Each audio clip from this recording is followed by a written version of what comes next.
One man was an engineer. All through high school and college, I was designing all these computers. One man was a dreamer. It doesn't matter whether you like or dislike Steve Jobs. Steve Jobs was making so many people miserable, and he said, "This is you would have to be certifiable to bet against him." And together they changed the world of computing, one home at a time. It really did launch the personal computer industry. No matter who you are, if you have a good idea and a little moxie, you can go out and change the world. This is the story behind the Apple II.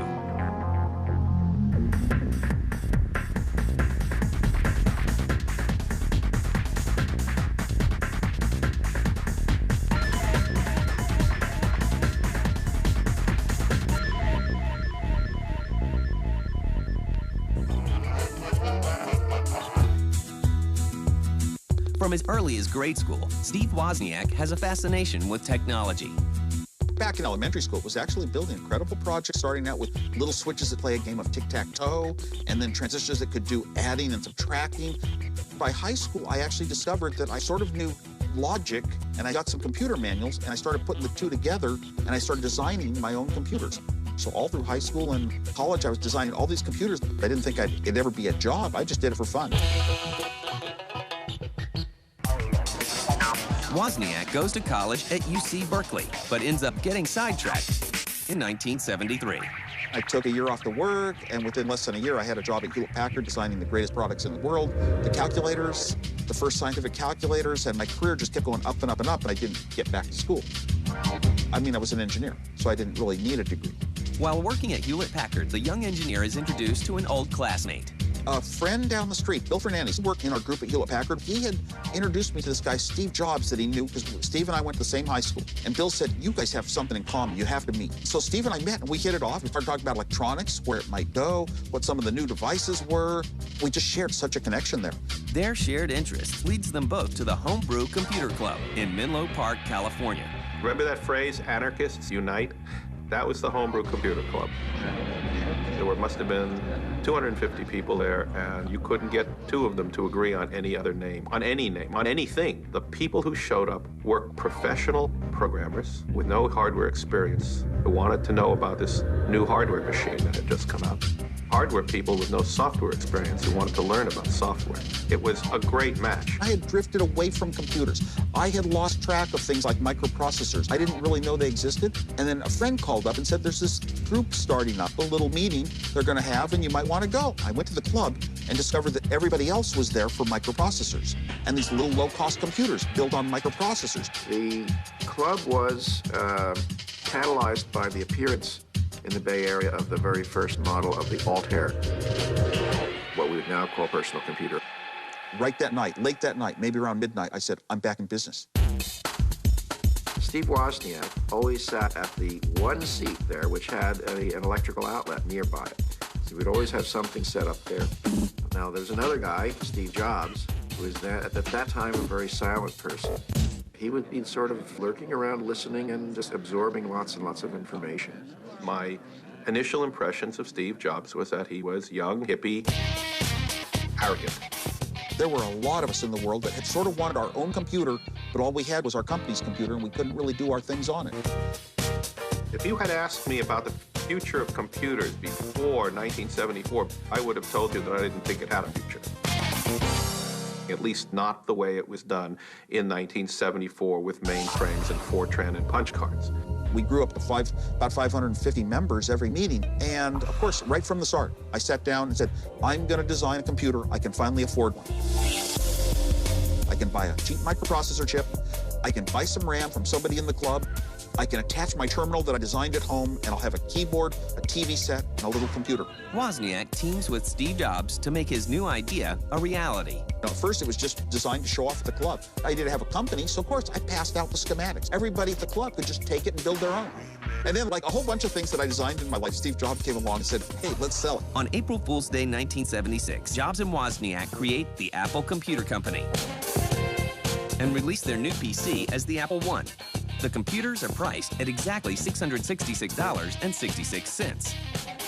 The name Apple originally came from Newton's apple, As a matter of fact, Apple's first logo was Isaac Newton sitting under an apple tree, and the apple gave him inspiration. Then realized that was a little too esoteric for most people, so they made it more just apple the fruit. Steve wanted a company, wanted to change the world and get these products sold to people. The two Steves from Silicon Valley are just getting started. Little do they know that what they do next will surpass their wildest dreams.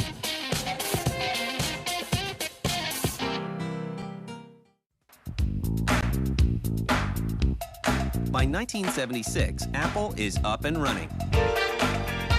The company's first computer, the Apple I, makes a small splash in the computing industry.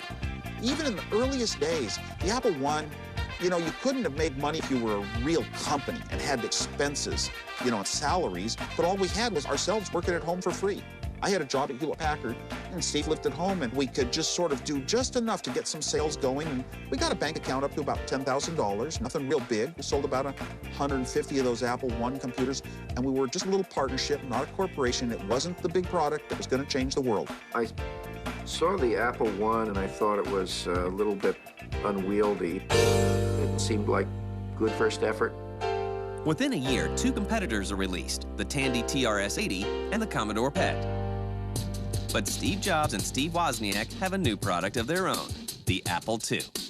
The Apple II was much more of an attempt at a commercial computer, something that could actually be sold and used by hobbyists, as opposed to the Apple I, which was really for hardcore geeks. Steve Wozniak, with his partner Steve Jobs, embarked together on this project, and it really benefited from both their talents. Steve started working on the Apple II around January of 1976. An amazing designer, could design incredible things with almost no circuitry. I had this computer that was half as many chips as an Apple I, and it was doing color.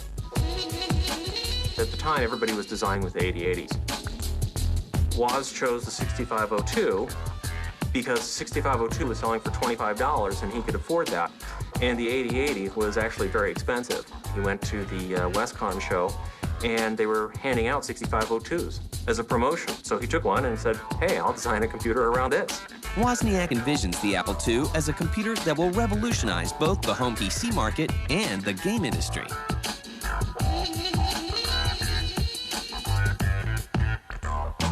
You need sound for games, so I put in a little speaker, and you need paddles. I came up with a very clever approach where one little chip worked 4 different paddles at once. I sat down and I was going to program it on my microprocessor to play the game Breakout, which was one that I designed in hardware for Atari.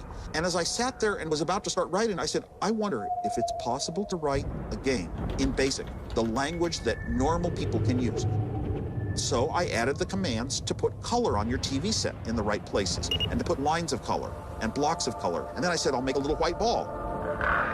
Then I got a little paddle, and all of a sudden I had my game done. It was Breakout done BASIC, and it only took half an hour. We were going to move from games being hardware that take half a year to design to a year, to becoming software programs that could be done in 10 days for a simple game.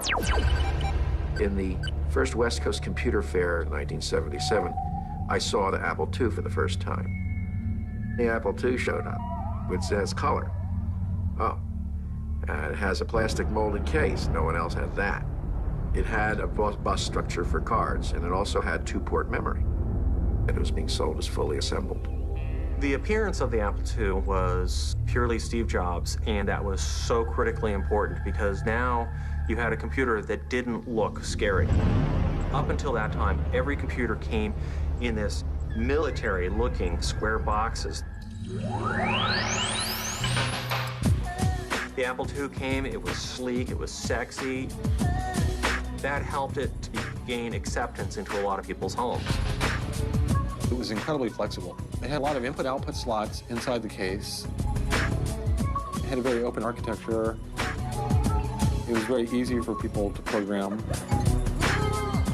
Apple II had all that stuff in it. It had a power supply, had the connection for a monitor, which you buy. It had the keyboard, which was built in. How cool. All the stuff you needed to just turn it on and pow. Up on the screen, you were ready to run BASIC, which was the way people used computers back then. The first thing you'd see was a prompt into the BASIC computer language. It was an all-in-one package, really easy to use for the time. To Jobs and Wozniak's circle of friends, the Apple II is a marvel. But is the public ready to accept a computer into their homes? Marketing computers back in 1976, 1977 was a virgin territory. To most people, it was a ridiculous thing. What would you possibly have a need for a computer sitting on your desk?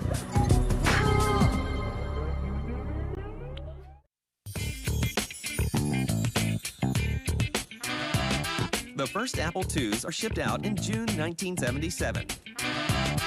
The slick new computers sell for $1,298 each. That same year, Apple creates a new logo and moves out of Steve Jobs' garage into a real office in Silicon Valley. Sales of the Apple II aren't bad, but two new features will skyrocket demand for the new system. The first is the introduction of an affordable disk drive. Well, cassette loading with programs really sucked. That, was the technology that was much cheaper than disk drives at that point. Disk drives were a pretty pricey item. You put in the tape and you had to rewind it and then play it while it read in all the data serially, and it took a really long time to do that. So it was very, very slow. Quite often you get tape errors and you'd have to start the load all over again.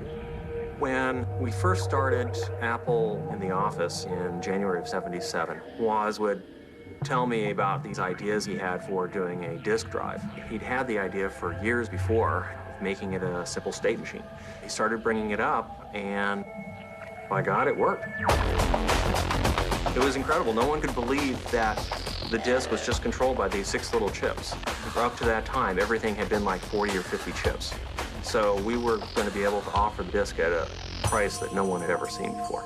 Not only was he able to make a cheaper disk drive from a competitive standpoint, but he was actually able to put about 30% more data on the disk because of a technique that he invented for storing the data on the disk.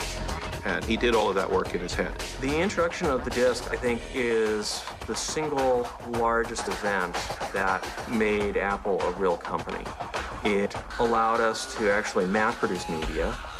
It gave the computer a level of storage that was hard to believe in those days, and especially for a machine that was priced as inexpensively as it was. At that point, Apple began pulling ahead of all of its competitors. The Apple Disc II is released in July 1978. The drive cost only $140 to make, but retails for $595. Still, it's one of the most affordable disk drives of its time. There were two things that accelerated the sale of the Apple II. One was the floppy drive, and the other was a program called VisiCalc. When the Apple II was first introduced, there was almost no software for it. Then as time went on, a lot of hobbyists who just loved writing software because they could started writing software. The first major program for the Apple II that really burned like wildfire was VisiCalc from Dan Bricklin. That was an amazing advance. No one had ever seen anything like it. Just a brilliant concept and executed very well. VisiCalc put Apple on the map, not just as a personal computer, but as a business computer. For a period of about a year and a half, it was the only spreadsheet. Nearly everyone today who's in business uses a spreadsheet. But try and think about the time before there was a spreadsheet. Spreadsheets existed. Oh yeah, they existed. It was a piece of accounting paper, a pencil, and a very large eraser, because you had to do it all by hand. Accountants, finance people wanted that program. They wanted that capability, and they bought it. And they brought it into work, and that's how the first computers ended up in the workplace. The combination of the Disc II drive and VisiCalc rocket the Apple II into the mainstream market. The company went from garage to offices, and then they expanded out of that building, and then they expanded again, and the next thing I knew, they had purchased their own corporate headquarters. It was bang, bang, bang. Apple was so successful so rapidly, we had so many good people covering the bases, from marketing to business, operations, engineering, and Steve himself basically covering the globe, making sure everything was being attended to that needed attending to. The Apple II was a pivotal event. It was the first financially successful personal computer. This was the first computer to show the business world that there was actually an industry there. And we were making money hand over fist, wildly successful, and everybody was having a great time. We're talking about Apple going from 0 to $2 billion in, 5 years? And that was just continuous growth. We went from practically no computers to everybody having a computer. Right, if you didn't have a computer, you probably used one at work. The Apple II is riding high, both in the workplace and at home. But the company isn't unchallenged. There's always been a certain amount of religious wars between different flavors of computers. At the time, it was really Apple users, Commodore PET users, and the TRS-80 users were the three big kind of groups. And all those computers were, of course, completely incompatible. As more competitors up the ante, the Apple II faces rough waters, and its ultimate undoing will come from the most unlikely place.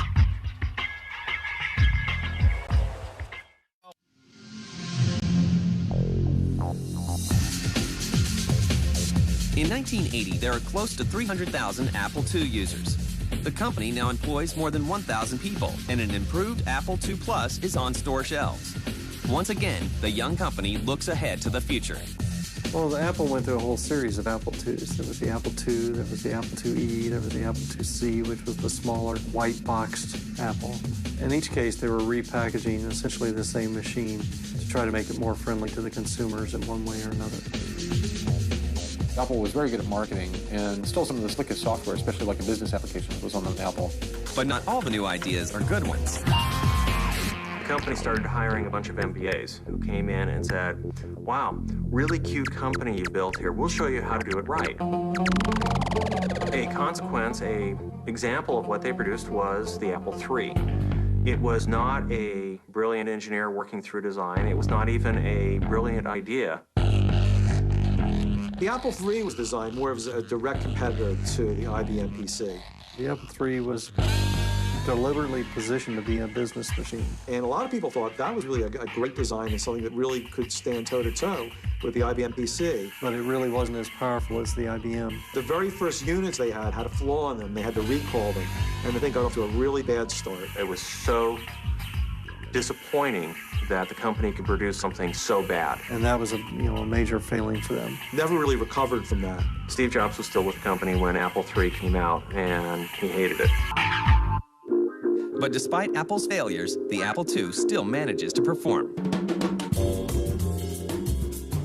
The Apple line lasted a really long time because it had a huge install base of software, which was built up really in the very early 80s. And that really carried it a really long way. However, it's Apple that does what none of their competitors could do. Break it up. Bring an end to the Apple II. After the Apple III came out, a lot of people realized, hey, wait a minute, maybe we should still be promoting the Apple II. So they started promoting the Apple II. Then the MBAs and other large corporate citizens said, well, let's build a better computer, and we'll call it Lisa. Steve Jobs saw the Lisa, and he said, wow, this is not going to work. This is shit. That was Steve's favorite saying. Basically, the board and management said, stay away from Lisa. You're basically banned from over there. Steve said, can I go take over this Macintosh project instead? And they said, well, sure, whatever. So Steve went over and took over the Macintosh group and said, we're going to do things differently here. It's going to be an all-in-one box. It is going to be sleek and sexy. And so that's how the Macintosh project really took off. One of the bad things that Jobs did when we introduced the Mac is he wanted the Macintosh to succeed, and he wanted everything else to fail. So he did everything he could to basically eliminate Apple II sales. But despite all of that, the Apple II continued to generate an enormous amount of money for several years until the Macintosh finally did catch on. Woz's original invention was just so hard to beat. Today, the impact of the Apple II and its creators is still felt in the world of computing. But you find Macintosh users, and they love their machine. Apple was so successful so rapidly, and there are people just enjoying what they're doing and happy, and they're smiling. I think the Apple II will be remembered as the first computer that was attractive and was all-in-one. It really did launch the personal computer industry. The key figures like Wozniak and Steve Jobs were just iconic to us. They were the people that we looked up to say, oh, no matter who you are, if you have a good idea and a little moxie, you know, you can go out and change the world. It doesn't matter whether you like or dislike Steve Jobs. You would have to be certifiable to bet against him. He has done things that no one else has ever done. He has had his failures, but his successes are spectacular. You know what? Everything that ever happened in Apple, the jokes, the friends I had, the people that worked there, how they thought, how we talked, just the best memories of my life.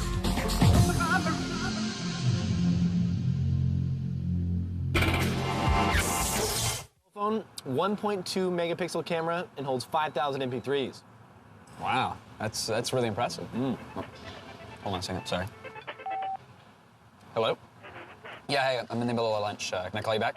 All right, cool, thanks. So that's a lot of MP3s. Yeah. See the best, greatest, biggest, shiniest, coolest, and blinkiest new stuff coming next year when the Screensavers goes live at the Consumer Electronics Show. Coming up next. Hold on, let me put you on speakerphone.